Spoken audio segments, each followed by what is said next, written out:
పుండరీకుడు ఒక బ్రాహ్మణుడు. తన భార్యపై ఉన్న ప్రేమానురాగాలతో వయసు మళ్లిన తల్లిదండ్రులను సైతం విస్మరిస్తాడు. తర్వాత కక్కుట మహర్షిని కలిసిన తర్వాత తన జీవన విధానంలో మార్పు వస్తుంది. తల్లిదండ్రుల సేవకు జీవితం అంకితం చేస్తాడు.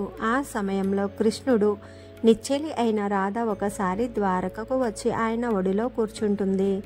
అందుకు కృష్ణుడు అభ్యంతరం పెట్టలేదు. అందుకు రుక్మిణి అలిగి కృష్ణుణ్ణి వదిలి పుండలీపురం సమీపంలోని దండీవనానికి వెళ్ళిపోతుంది.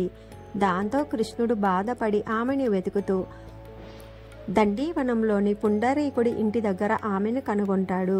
కొంతసేపు బుజ్జగించిన తర్వాత రుక్మిణీ మాత మెత్తబడుతుంది. తర్వాత ప్రక్కనే కృష్ణుడు పుండరీకుడు తన తల్లిదండ్రులకు సేవ చేస్తుండగా చూస్తాడు.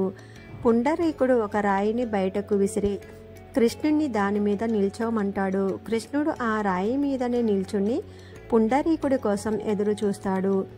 సేవలన్నీ చేసిన తర్వాత పుండరీకుడు కృష్ణుని వద్దకు వచ్చి కృష్ణుణ్ణి విఠోబా రూపంలోనూ రుక్మిణీ మాతను రకుమాయి రూపంలోనూ ఆ ఇటుక మీదనే నిలిచి భక్తులను ఎల్లప్పుడూ కాపాడమని కోరతాడు.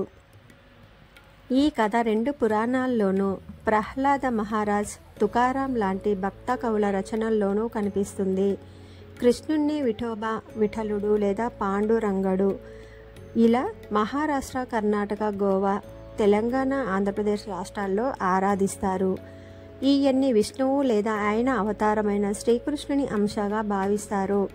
విఠోబా లేదా పాండురంగడు సాధారణంగా చేతులు వెనక్కి కట్టుకొని నిల్చుని ఉన్న నల్లని యువకునిగా చిత్రీకరిస్తారు. ఆయన ప్రక్కనే రుక్మిణీమాత కూడా ఉంటారు. పుండరీపురంలోని విఠల దేవాలయం ప్రధాన దేవాలయం. జై శ్రీకృష్ణ.